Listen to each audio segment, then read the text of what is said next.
The restaurant Aperture was a cathedral of wealth, all hushed tones and gleaming dark wood.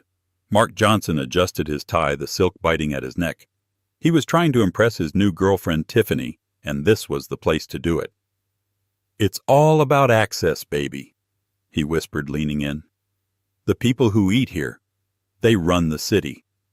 He was bragging about a career-making deal, a new commission that would finally put him in the seven-figure club. He raised his champagne glass just as the entire restaurant seemed to hold its breath. A woman was being led to the private alcove, and when she turned, Mark's world tilted on its axis. It was his ex-wife, and she was wearing a diamond ring the size of a planet. Mark Johnson loved the sound of Aperture. It wasn't loud. It was the expensive, suppressed murmur of power. It was the discreet clink of wafer-thin crystal, the soft thud of $100-a-bottle wine being placed on linen, the whisper of bespoke suits brushing past. This was his new world, the world he deserved, the world he had shed his old life to obtain. Across from him, Tiffany was practically vibrating. She was 24, all sharp angles and bright blonde hair, with a hunger in her eyes that matched his own. Her dress was a vibrant tight red, a stark contrast to the muted grays and navies of the other diners. She was, Mark thought, the perfect accessory.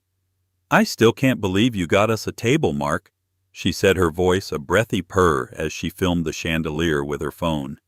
"My friends are dying. They said Aperture has a 6-month wait list." Mark chuckled, a low, practiced sound he'd been perfecting. "It's not about the wait list, Tiff. It's about who you know. And the maitre d', Mr. Beaumont, he knows me. He knows I'm a serious player." This was a minor exaggeration. Mark had actually gotten the reservation by calling in a favor from a client who had called in a favor from his client, but Tiffany didn't need to know the details. In his world, perception was reality. "And this deal I'm closing." Mark leaned in, lowering his voice to a conspiratorial hum. "It's the big one. The Chevalier Tower. The new owner is this total recluse, some mysterious El Vale entity that bought the whole high-rise in cash. Nobody can get a meeting, but my boss, he trusts me to handle the initial leasing proposals for the commercial floors. We're talking millions in commissions, baby. Millions." Tiffany's eyes went wide. This was the currency she understood.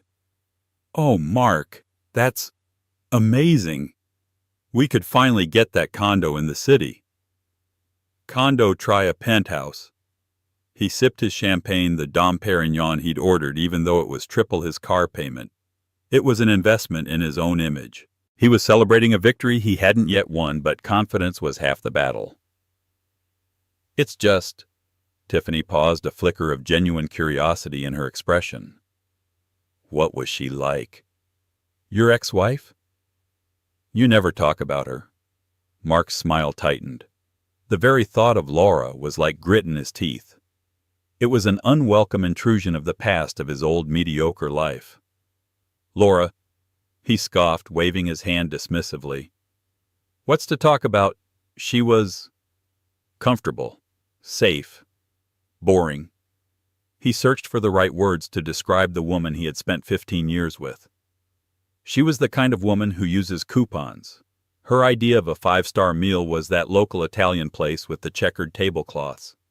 She lacked ambition. She was dead weight. "Wow," Tiffany said, her lip curling slightly. "I can't even imagine you with someone like that." "You don't have to," Mark said, placing his hand over hers. The diamonds in her bracelet, which he was still paying off, felt cold. "That life is over. I cut it out like a tumor. She would never have fit in here. She'd probably be complaining about the prices." He looked around the opulent room, a king surveying his new domain. "This is where I belong. No distractions, no anchors. Just the top." The waiter, a silent man in a crisp white jacket, approached. "More champagne, Mr. Johnson." "Absolutely," Mark said, beaming. "Keep it flowing. Tonight we're celebrating the future." He felt a palpable sense of triumph. He had it all: the beautiful girl, the seat at the power table, the imminent life-changing deal. He had shed his dowdy wife and was finally becoming the man he was always meant to be. He was untouchable. It was in that precise moment of supreme arrogance that the front of the restaurant went still. The low hum of conversation didn't just quiet, it stopped. The clinking of silver ceased. "What is it?" Tiffany whispered, looking towards the entrance. "Is it a celebrity?" Mark turned, annoyed by the interruption. The maitre d', Mr. Beaumont, a man famous for his unflappable, almost icy demeanor, was bowing. He was personally escorting a guest not to a table in the main room, but towards the ultra-exclusive private alcove by the fireplace, the one reserved for billionaires and visiting royalty. Mark squinted. He couldn't see the guest clearly at first, just a silhouette. A woman. She was wearing a simple, elegant black dress. No sequins, no bright colors. She moved with an unhurried grace that commanded the room more than Tiffany's red dress ever could. As she passed under the soft light of the central chandelier, she turned her head slightly to murmur something to Beaumont. Mark's champagne glass stopped halfway to his mouth. His blood ran cold. The smile froze on his face, cracking like thin ice. It was Laura. The memory of the end was one Mark had actively and successfully suppressed. It didn't fit his new narrative. But seeing Laura here in his new world brought it rushing back with the force of a physical blow. It hadn't been a single fight. It was a slow, agonizing bleed. Mark had started working late. Networking, he'd called it. He'd bought new suits. He'd joined a gym that looked more like a nightclub. Laura, meanwhile, was still Laura. She was a database analyst, a quiet, brilliant woman who found beauty in complex code and solace in their small, tidy garden. She had supported him through his MBA. She had worked overtime when he'd been laid off from his first junior associate job. Her steady, reliable paycheck had been the foundation upon which he'd built his ladder. And once he was high enough, he'd decided he no longer needed the foundation. The final confrontation had happened on a rainy Tuesday. Laura was in the kitchen of their modest suburban home wearing an old college sweatshirt, her hair in a messy bun. She was tracking mud in from the garden. "We need to talk," Mark had said, standing in the doorway in his new $2,000 suit. He couldn't even bring himself to step into the room. "Okay," she'd said, turning a smear of dirt on her cheek. "I'm just potting these. What's wrong?" She saw his expression. Her smile faded. "Mark, I'm suffocating Laura." He'd said the words pre-rehearsed. "I'm meant for more than this. More than coupons and gardening and this. This is our home, Mark," she'd whispered. "It's a box, and I'm done being in it." He'd met Tiffany a week earlier at a sales conference. Tiffany had looked at him like he was a god. Laura just looked at him like he was her husband. It wasn't enough.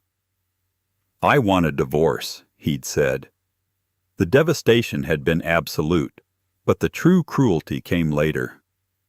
Mark, in his quest to cut anchors, had been methodical. He'd been secretly moving assets for months. When Laura finally met with a lawyer, a harried court-appointed woman who smelled of stale coffee, the truth was laid bare. "I'm sorry, Ms. Vale." The lawyer, Ms. Petrov, had said, not looking up from the stack of papers. Laura had reverted to her maiden name, Vale, almost immediately. It was the first thing she'd reclaimed. "What do you mean, it's gone?" Laura's voice was hollow. "Your ex-husband, Mr. Johnson, seems to have drained the joint checking and savings accounts, over $90,000. But how? We both have to sign. He transferred it to his personal business account. He's claiming it as a reimbursement for undocumented corporate expenses over the last 5 years. It's a loophole. A very cynical one. By the time we fight it, he'll have declared it, spent it, or hidden it offshore. It will cost you more to find it than it's worth. The house? He's the only one on the mortgage. You're on the deed, but he refinanced last year without your signature. You're entitled to half the equity, which after the new loan is almost nothing. He's offering you $5,000 to walk away." Laura had sat there a ghost in a plastic chair. He hadn't just left her. He had systematically erased her.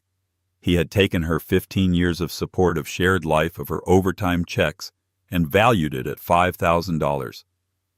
She'd left the lawyer's office and thrown up in a public trash can. The months that followed were a blur of humiliation. She moved into a tiny one-bedroom apartment above a laundromat, the air thick with the smell of detergent and exhaust fumes. She got a second, then a third data entry job working late into the night. She sold her car. She sold the pearl necklace her mother had left her. One night, sitting on her worn linoleum floor eating plain rice from a plastic container, she'd received a text. It was a mistake text from Mark. It was a photo of him and Tiffany on a yacht in Miami. He was tan. Tiffany was laughing, holding a bottle of champagne. The text below it, clearly meant for a friend, read, "Living my best life, finally free of the dead weight." Laura had looked at that picture. She'd looked at the eviction notice on her counter. She was 2 weeks late on rent. She hadn't cried. The time for tears was over. The woman who loved gardening and old movies was gone, burned away. What was left was something hard and cold and sharp. She'd deleted the text. She'd paid her rent with the money from her mother's pearls. And then she'd opened her laptop. She was a brilliant database analyst. But her passion had always been something else, something her grandmother had taught her. She had one other asset Mark had forgotten about, a small climate-controlled storage unit where she kept her grandmother's things. Among them a pristine 100-year-old Belgian chocolate conching machine and a leather-bound book of recipes. "Dead weight," she'd whispered to the empty room. "We'll see." Laura Vale started Vale Artisan with $400, the last of her emergency fund. She didn't have a kitchen. The apartment's tiny stove was useless, so she rented time from 2 a.m. to 6 a.m. at a failing local bakery. The owner, a kind old man named Mr. Henderson, pitied her and gave her a discount. For the first month, she was a ghost. She'd work her data entry jobs from 7 a.m. to 10 p.m., sleep for 3 hours, and then drive her rattling 10-year-old car to the bakery. She'd work in the pre-dawn quiet surrounded by the smell of yeast and sugar. Her hands, once soft, now calloused and burned, learning the feel of the chocolate. Her grandmother's recipes were not for the faint of heart. They were complex, demanding patience and precision. They called for ingredients Laura couldn't afford: single-origin cocoa beans from Madagascar, Tahitian vanilla, raw honeycomb. So she improvised.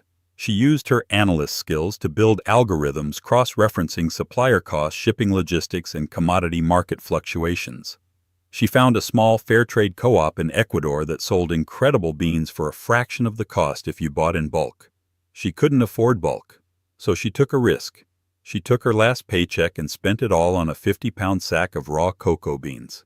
For one terrifying week, she lived on instant noodles, praying the gamble would work. It did. Her first successful batch was a dark chocolate ganache infused with chili and sea salt. It was transcendent. It was deep, complex, and fiery. She packed it in simple, hand-folded black boxes and took it to the local farmer's market. She sold out in an hour. The next week, she sold out in 30 minutes. She started an Instagram page. A local food blogger with 5,000 followers bought a box, posted a glowing review, and Laura's tiny self-built website crashed. Vale Artisan was born. But she wasn't just a chocolatier. She was a businesswoman. She remembered the lawyer's office. She remembered the $0,000 in her bank account. She remembered the word loophole. She vowed she would never, ever be on that side of the table again. She immersed herself in corporate law. She read books on real estate, on asset protection, on shell corporations. She took her growing profits, and instead of buying a new car or a nice apartment, she hired a shark, a corporate lawyer from the meanest firm in the city. "I want to be a fortress, Mr. Chen," she told him, sitting in his polished office, still in her flour-dusted clothes. He'd looked at her, amused. "Fortresses are expensive, Ms. Vale."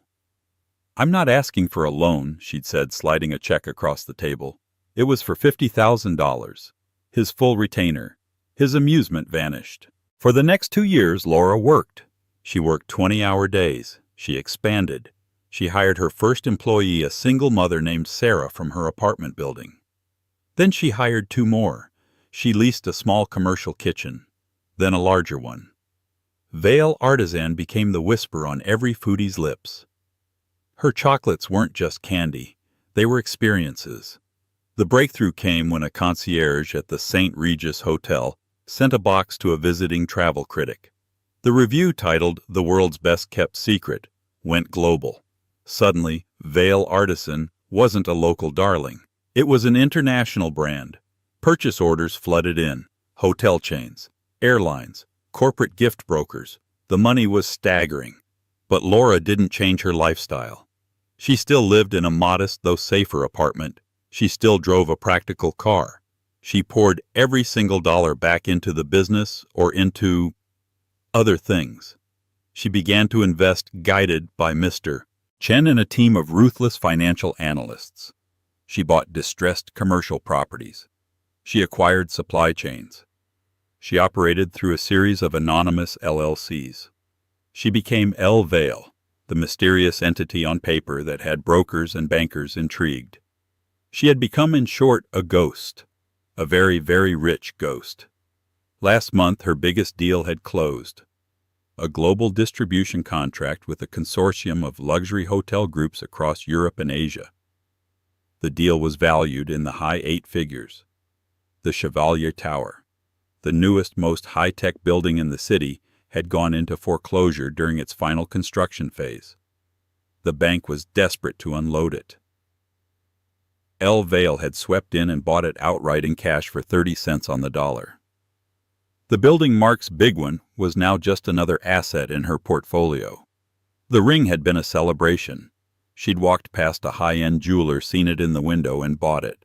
A 10-carat cushion-cut, flawless canary diamond. It wasn't an engagement ring. It was a trophy. It was a bonus, she'd told herself, for services rendered. She had booked the private alcove at Aperture tonight for a reason. Her new partners from Zurich were flying in. Aperture was in her building. She was dining there tonight not just as a patron, but as the owner, to ensure the service was up to her standards before bringing her partners. She hadn't thought of Mark in months. He was a footnote, a forgotten error in a long line of code. She had no idea he even knew this restaurant existed. Mark stared, his mouth hanging open. It was Laura. But it was not. The Laura he remembered was soft. Her hair was a mousy brown, usually in a ponytail. She wore comfortable shoes and faded jeans. She smiled easily, a gentle, unassuming smile. This woman was an apparition.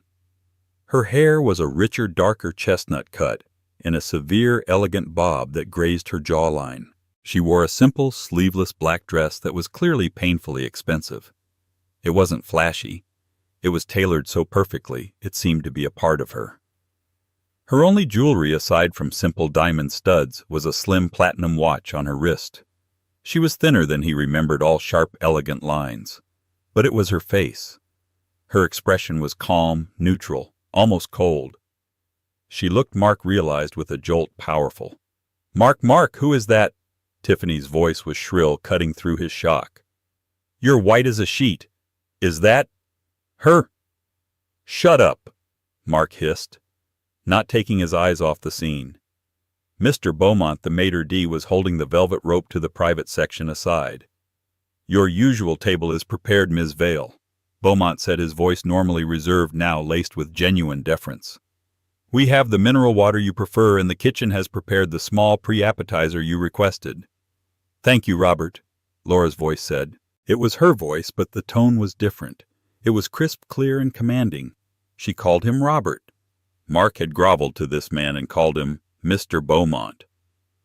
Laura swept past, not even glancing at the main dining room. She was entirely focused, a shark moving through water. Mark felt a hot, confusing rush of emotions.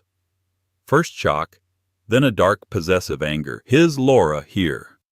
How he had left her with nothing. How could she afford to even breathe the air in this place? She must be with someone." He stammered, the words tumbling out as he tried to build a narrative that made sense. "That's it. She must be a gold digger." She must have found some old rich guy. That's the only way. This logic settled him. It was the only thing that could be true. His dowdy, boring Laura hadn't earned this. She had attached herself to it. It was in its own pathetic way an ambition he could understand. Tiffany, however, was not so easily convinced. She was watching Laura's retreating back with a sharp, calculating envy. "She looks amazing," she said, her voice tight. "That dress, that's a row. That's like $12,000, Mark." "It's probably a knockoff." Mark snapped, though he knew instinctively that it was not. "And who's she meeting?" Tiffany craned her neck.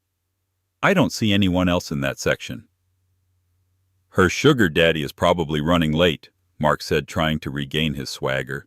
He signaled for the waiter a bit too aggressively. "Another bottle of the Dom, now." He needed to reassert his dominance. He was the one who belonged here. She was just a guest, a +1. He was the player, but the image of her walking past of Beaumont bowing to her was burned into his brain. He couldn't focus on Tiffany. He couldn't taste the champagne. He found himself glancing at the alcove, waiting for the old rich guy to show up to confirm his theory to put the world back in its proper order. Then Laura, now seated at her table, gestured to her waiter. She was too far away to hear, but she was pointing at her water glass, and as she did, the light from the fireplace caught her left hand. A blinding, impossible flash of light shot across the room. Mark flinched. Tiffany audibly gasped, her hand flying to her chest. "Oh, my God!" "What?" Mark said, annoyed. "Mark, look at her hand." Mark leaned forward, squinting. He saw it. It wasn't a small, tasteful engagement ring. It was a rock. A massive, cushion-cut, impossibly yellow diamond. It was perched on her right hand, a declaration of independence. It was larger, brighter, and clearly more expensive than the 3-carat ring he had been promising Tiffany for 6 months. It was bigger than his car. It was bigger than his annual salary. The narrative of the old rich guy suddenly seemed shaky. An old rich guy gave you an engagement ring. He put you on a leash. That was a statement. That was a go-to-hell ring. Where did she get that?" Tiffany's voice was a jealous whisper. "Mark, who is he?" Mark didn't answer. He was frozen. The dead weight was sitting in the best seat in the city's most exclusive restaurant, wearing a diamond that could choke a horse, and she was being personally waited on by the one man in the city he couldn't impress. He felt a sudden visceral rage. It was an offense, an insult to him. She was flaunting this. She was in his mind, rubbing his nose in her betrayal. How dare she be successful without him? "I'm going to find out," he said, his voice low and dangerous. "Mark, don't," Tiffany said, grabbing his arm. "You'll make a scene." But Mark was already standing. He was a man driven by an ego that had just been critically wounded. He smoothed his suit, finished his glass of champagne in one gulp, and started walking toward the private alcove. The walk across the dining room felt like a mile. The plush, obscenely thick carpet seemed to suck at his expensive Italian loafers a silent, grasping resistance. Mark could feel the eyes of the other diners on him. He had been the one whispering about access and power, and now he was putting on a show. He mistook their mild, wealthy curiosity for the rapt attention he and Tiffany had just given Laura. In his mind, he was the star of his own movie, a man of action and consequence, walking toward the inevitable dramatic confrontation. He felt in that moment like a lion reclaiming his territory. Laura did not look up as he approached. She was in the private alcove, separated by a low brass partition and a plush velvet rope. She was working. She had a tablet propped on the table, and she was reading a document, a slim, elegant stylus in her hand. A pair of simple, dark-rimmed reading glasses were perched on her nose. She looked like a CEO, not a kept woman. This discrepancy, this focus, only fueled Mark's anger. She wasn't even enjoying it properly. He reached the threshold, a tangible line between his world and hers. He didn't cross it. He stood there looming, waiting to be acknowledged, to be seen, to be feared. She didn't. She continued to read, made a small note in the margin with the stylus, and then swiped to the next page. He stood there for 5 seconds. 10. An eternity. He was being deliberately ignored. He was invisible. He cleared his throat. Loudly. A harsh guttural sound that was a violation of the room's sacred quiet. Laura. Laura's head came up slowly. Her eyes met his, and for one heart-stopping, agonizing moment there was nothing. No surprise, no fear, no anger, not even recognition. She just looked at him, as if he were a waiter she hadn't summoned. Then a flicker. She recognized him. The recognition, however, didn't bring warmth. It brought a faint, almost imperceptible sigh of annoyance. She took off her reading glasses, placing them carefully on the tablet. "Mark," she said. Her voice was flat, bored, and utterly devoid of emotion. "You're a long way from Red Lobster." The dig was so sharp, so precise, using his own past insult against her, that it momentarily stunned him. He had no reply. Before he could recover, Tiffany had scurried up behind him. "Mark, what are you doing?" she hissed, her fingers digging into his arm. But her eyes were not on him. They were not even on Laura's face. They were fixed like lasers on the impossible yellow diamond that was now resting on the white tablecloth, catching the firelight. Laura's gaze flickered from Mark to Tiffany. She took in the tight red dress, the desperate hunger, the poorly concealed ravenous envy. She gave a small, almost imperceptible nod, as if confirming a private hypothesis. "Hello, Tiffany," Laura said, her voice just as cool. "It's nice to finally put a face to the yacht photos." Tiffany flushed a deep, blotchy red. She knew. This woman knew about her. Mark finally found his voice fueled by the humiliation of both her insult and her knowledge. "Well, well, Laura," he said, forcing a sneer. He leaned against the partition, affecting a casual air he was nowhere near feeling. "You clean up nice, I'll give you that." "Don't," Laura said, her voice hardening just a fraction. "Celebrating," he pushed on, ignoring the warning. "Did you finally land one? Must be a very old, very rich one to get you in here. And to buy you that." He gestured to the ring with a jerk of his chin. "What's the matter? He make you wait here alone." He waited for the blush, the stammer, the defensive explanation. He expected the Laura he knew, the one who would shrink. The Laura he got simply raised an eyebrow. "You haven't changed at all, have you? Mark's still so impressed by things you can't afford. Still think the only way a woman can have something is if a man gives it to her." "Oh, come on." Mark scoffed a braying laugh that was far too loud for the room. "You're going to tell me you bought that yourself with what tips from your little data entry job? Did you sell a lot of cupcakes from that hobby you had?" "It's a chocolate business," Tiffany corrected him, her voice dripping with a scorn meant for Laura. "I saw it on Instagram. Vale Artisan. My friend's cat has more followers." She was trying to wound Laura, but also trying to reassure herself that this woman was still somehow beneath her. Laura actually smiled. It was a thin, cold smile that didn't reach her eyes. "You're right. Our social media presence is terrible. I keep meaning to hire someone for that. I've been so busy with other things." She took a sip of her mineral water. "Logistics. International distribution, real estate. It's all terribly time-consuming." Mark's laugh died. "Real estate? What, you're a broker now, showing condos in the suburbs?" This calm, this control was infuriating. He wanted her to yell. He wanted her to cry. He wanted her to be the victim he had created to justify his leaving her. This powerful, cold stranger was an indictment of his entire life. "So, who is he?" Mark demanded, dropping all pretense. "Where is he? Or did you just come here with his credit card? That's it, isn't it? He sent you here to what? Order for him? Who bought you that ring?" Tiffany's voice was a shrill command, her jealousy completely overtaking her. "Was it that guy you're meeting, the one from Zurich?" Laura looked at Tiffany, and for a fraction of a second her expression softened into something Mark couldn't place. It might have been pity. "There is no he, Tiffany," Laura said, her voice quiet but carrying in the hushed room. "I'm meeting with my partners. 3 of them, actually. 2 men, 1 woman, all from Zurich." She then looked back at Mark, her gaze hardening again.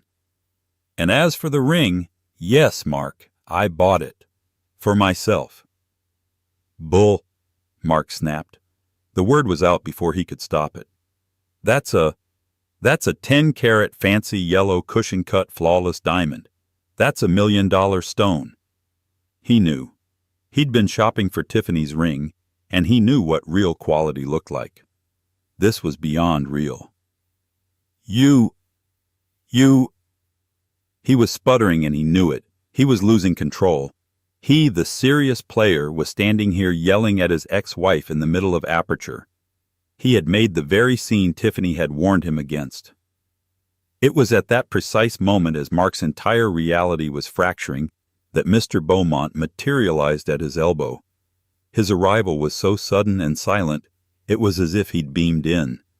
He hadn't been walking. He had simply arrived. "Mr. Johnson," Beaumont said. His voice was no longer deferential. It was steel. "Is there a problem here? Mr. Johnson?" "Mr." Beaumont's voice was not loud, but it sliced through Mark's tirade with the precision of a surgeon's scalpel. He had materialized at Mark's elbow, his arrival so sudden and silent it was as if he'd been teleported. The air around him seemed to drop 10 degrees. "Is there a problem here?" His posture was rigid, his hands clasped behind his back. He wasn't asking a question. He was issuing a final warning. Mark, caught between his ex-wife's impossible calm and the maitre d's icy stare, felt a desperate need to regain his footing. He was the player here, not the problem. He tried to laugh it off, to pivot, to make Beaumont his ally against this fraud. "No problem at all, Robert," he said, trying to mimic the casual familiarity he'd heard Laura use. It was a catastrophic miscalculation. Beaumont's eyes, which had been cold, now flashed with open disdain. "I am Mr. Beaumont to you, sir," he said, his voice dropping to a low, distinct command. "And I must ask you finally to return to your table. You are disturbing our other patrons, and you are specifically harassing Ms. Vale." The public formal rebuke sent a hot, dark flush creeping up Mark's neck. He was being scolded like a child, in front of Laura, in front of Tiffany. "Harassing?" Mark repeated, his voice rising in disbelief. "She's my ex-wife. We're catching up. Tell him, Laura, we're just talking." He looked at her, his eyes a mixture of pleading and demanding, willing her to play along, to diffuse this, to put him back on top. Laura just looked at Beaumont. "Robert, it's fine. Mr. Johnson was just leaving." "Was I?" Mark said, crossing his arms. He was in too deep.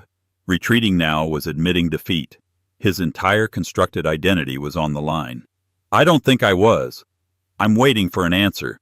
You're telling me you bought this." He jabbed a finger toward the ring. "You bought all of this. It's a lie." "It's all a lie, isn't it?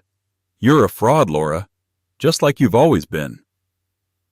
Mr. Beaumont took a half-step forward, his hand beginning to lift as if to signal someone. "Sir, I will not ask you again. Return to your table, or I will have security remove you from the premises." "Security?" Mark's voice cracked, the word exploding out of him. "You'd throw me out." The sheer insult of it, the public humiliation, was more than his ego could bear. "Do you have any idea who I am? Do you know the deal I am closing? The commission on this is more than your entire year's salary. It's in the Chevalier Tower." He had finally said the magic words. The effect was instantaneous, but not what he expected. Mr. Beaumont did not react, but Laura's entire demeanor changed. The mask of calm, bored indifference dissolved. It was replaced by a sudden sharp and very cold focus. She looked like a predator that had just heard a wounded animal in the brush. The Chevalier Tower. She repeated, her voice dangerously quiet. She leaned forward slightly. What deal? Are you closing Mark? He smirked, sensing finally that he'd hit a nerve. He'd found the one thing that could impress her. His world, his power. Oh, now you're interested. Yes. My firm Dynamic Realty is handling the new commercial leases. I'm personally running point on the proposal. It's a massive, massive deal. The new owner, some recluse who bought it in cash, an entity called El Vale. They're about to make me a very, very rich man. Tiffany, seeing his confidence return, sidled up her hand possessively on his arm. That's right, she declared, looking at Laura. He's a player. He closes million-dollar deals. Not like whatever you are. Laura stared at Mark. She stared at him for a long, silent 10 seconds. The entire restaurant seemed to have faded away. It was just the three of them and Mr. Beaumont in a frozen tableau. Then Laura did something Mark had never seen her do, not in 15 years. She threw her head back and laughed. It was not a giggle. It was not a polite chuckle. It was a full, throaty, rich laugh. It was the laugh of someone who had just been told the most profound, complex, and utterly ridiculous joke in the world. It echoed in the hushed room, turning every head. The laugh cut Mark deeper than any insult, any slap. It was the sound of her not taking him seriously. "Oh, Mark," she said, wiping a small, amused tear from the corner of her eye. You truly, you have absolutely no idea, do you?" "What?" He snarled, his face purple. "What's so funny?" Laura's laughter subsided. She leaned forward, her expression now one of almost clinical precision. Mark L. Vale, the mysterious entity. What do you think the L stands for? Mark's blood, which had been boiling hot, turned instantly to ice. He couldn't breathe. His brain tried to form the connection, but it was too impossible, too monstrous. What did you say?" "L," Laura repeated, tapping her tablet as if speaking to a slow child. "For Laura Vale, me." The silence that followed was absolute, a crushing void. Tiffany's painted-on smile twitched, cracked, and then collapsed. That's not possible," she whispered. "I bought the building 3 months ago, Mark," Laura said, her voice now as flat and hard as slate. "All cash. It was a foreclosure. The El Vale entity is my primary holding company. Aperture," she gestured around the opulent room, "is my tenant. This building is my property." Mark was physically reeling. He grabbed the velvet rope to steady himself. No, that's impossible. You make chocolates." "I do," Laura agreed, nodding calmly. "And Vale Artisan is about to become the anchor tenant for the entire ground floor retail space. We're forecasting 8 figures in revenue by Q4 thanks to the new global distribution deal I just signed with the St. Regis Hotel Group." She held up her left hand, turning the massive yellow diamond slowly in the light. "This ring," she said, "was a bonus, a commission, to myself, for closing that deal. The building, that was just a smart real estate investment." She looked at him, her eyes stripped of all pity, all memory. "You always told me I knew nothing about money. Turns out I'm a quick study." Mark's world had not just tilted. It had inverted, collapsed, and been set on fire. The big deal, his career-making moment, his boss's desperate fawning attempts to get a meeting with the mysterious owner. It was all her. He hadn't been celebrating a new future. He had been standing on her property, bragging about the crumbs he was hoping to get from her table. He stammered, his mind catching on the most horrifying detail. "You've been ducking my boss's calls. You knew it was our firm." "I don't duck calls, Mark. I prioritize them," Laura said, picking up her glasses. "And your firm's proposal, which I did review, was uninspired. Just like you." Mr. Beaumont, who had been watching this all unfold with a look of grim, quiet satisfaction, finally stepped in. His role was clear now. "Mr. Johnson," he said, and his voice was no longer that of a maitre d', but of an enforcer. "I believe Ms. Vale has made the situation perfectly clear. You are in fact trespassing on her property. You are harassing the owner. If you do not return to your table, pay your bill, and leave immediately, you will be arrested." "The bill," Mark said, dazed. "The Dom Perignon? The appetizers? The—" "Yes, sir," Beaumont said, a flicker of a cruel smile on his lips. "The bill, which I can assure you is substantial." Tiffany looked at Mark. Her expression of jealousy for Laura was gone. It was replaced by a new horrifying expression of cold reptilian contempt. For him. She suddenly and with brutal clarity saw him for what he was. A small, loud man bragging about a game he wasn't even qualified to play, much less win. "Mark," Tiffany whispered. Her voice panicked, her hand grabbing his arm. "Mark, do something." Mark looked from Tiffany's terrified, angry face to Mr. Beaumont's stone-cold gaze. And then he looked at Laura, his ex-wife, the dead weight, the coupon clipper. She was sitting there, the owner of his entire future, looking at him with nothing but bored indifference. She was about to give the signal to have him thrown out, arrested. His career, his life, his very liberty was in her hands. He had one last card to play. It was the only one he had left. Desperation. "Laura, please." The word was a desperate, dry croak. It clawed its way out of Mark's throat, a sound so pathetic it barely seemed human. In that single moment, the entire carefully constructed persona of Mark Johnson, serious player, evaporated. The swagger, the arrogance, the $2,000 suit, it all dissolved, revealing the small, terrified man he had always been cowering in the shadow of his own insecurity. He grabbed the back of an empty chair, his knuckles white. "Please," he said again, his voice cracking. I had no idea. You have to believe me." Laura said nothing. She simply stood there, her face an unreadable mask, watching him. Her silence was more terrifying than any rage. "I'm sorry." He gasped the words, tasting like ash. "I was an idiot. A complete arrogant fool. I was just trying to... I didn't know." He was babbling, his mind scrambling to find a foothold in this new inverted reality. His career, his commissions, his boss was going to fire him. He had just publicly, spectacularly insulted the one client his firm had been trying to land for 6 months. He saw a new angle, a last desperate lifeline.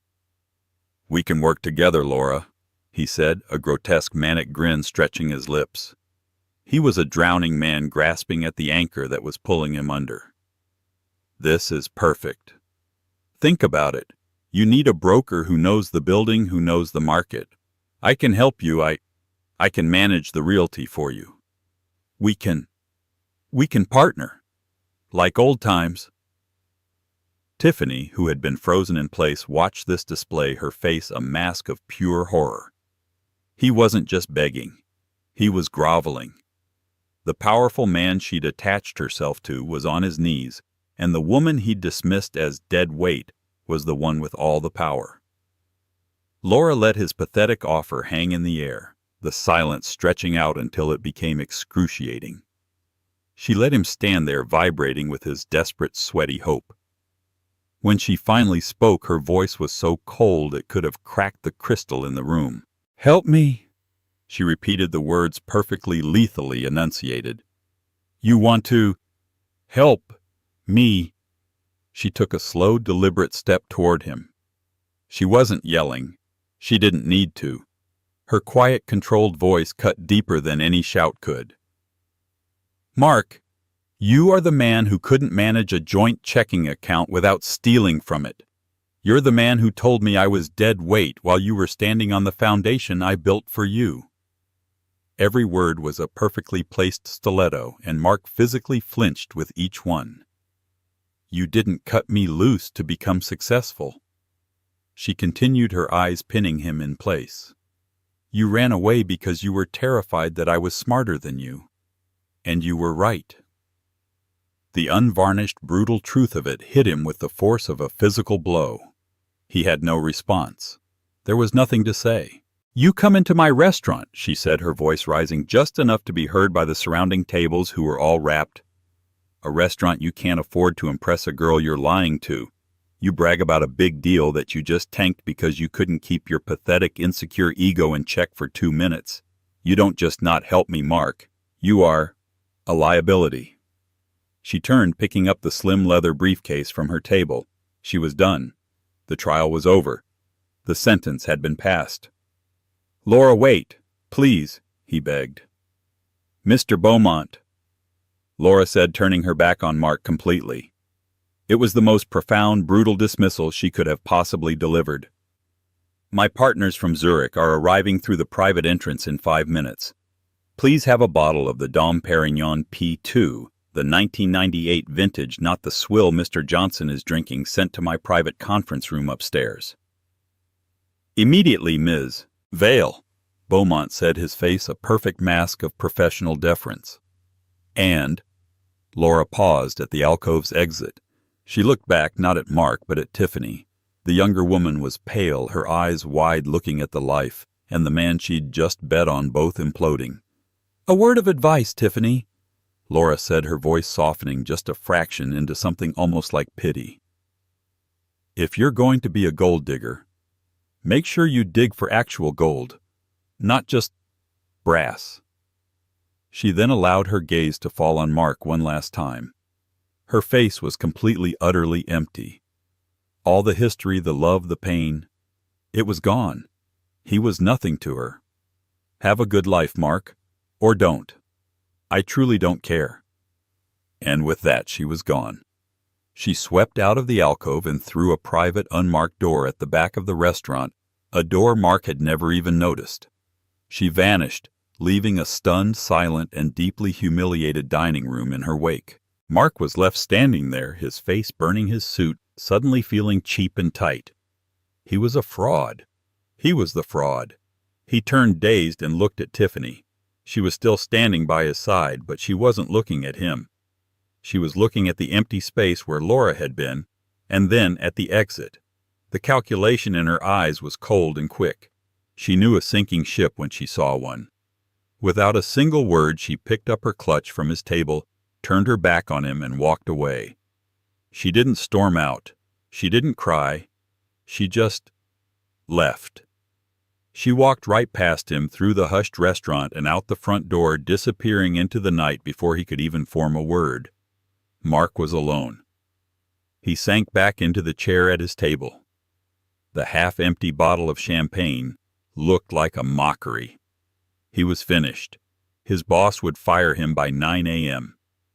His reputation was ruined. He had just committed career suicide in front of 50 of the city's most powerful people. The waiter, the same silent one from before, approached his table. He moved with a quiet, funereal grace. He placed a small embossed leather folder in front of Mark. The bill. With a trembling hand, Mark opened it. The total was $1,845.60. He felt a fresh wave of cold panic. He checked his wallet. He had $200 in cash. He pulled out his phone, his fingers fumbling with the banking app. His balance was $1,250. He had maxed out his credit cards on the Dom Perignon, the reservations, and the diamond bracelet for Tiffany. He couldn't afford it. He, Mark Johnson, the serious player, couldn't even pay his dinner bill. He was trapped. He was a joke. A man in a $2,000 suit who was about to be arrested for theft of services. As he sat there paralyzed by this final pathetic humiliation, the waiter returned. "Sir, I was asked to add this to your table." He placed a small, impossibly elegant black box on the table. A simple gold V was embossed on the lid. Mark opened it. Inside, nestled on black velvet, were 2 perfect, shimmering, dark chocolate truffles dusted with edible gold. "Compliments of the owner," the waiter said, his face a perfect professional mask. Mark stared at the chocolates. He stared at the bill. And for the first time in 15 years, he felt the true crushing and absolute weight of his own failure. He had tried to impress his new girlfriend, and his ex-wife had, just without even trying, taken his entire world. The dead weight he'd claimed to cut free was, he now realized, the only thing that had ever kept him afloat. and he had just watched her sail away on an ocean of her own making. They say karma isn't just a concept, it's a bill that always comes due. For Mark, it came on a leather tray in a five-star restaurant he couldn't afford, delivered by the very woman he'd thrown away. He called her dead weight, but he was the only one who sank.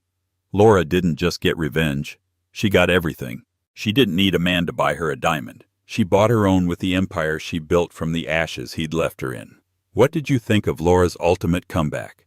Have you ever seen someone so profoundly underestimate the person right next to them? Let us know your thoughts in the comments below. Thank you for watching.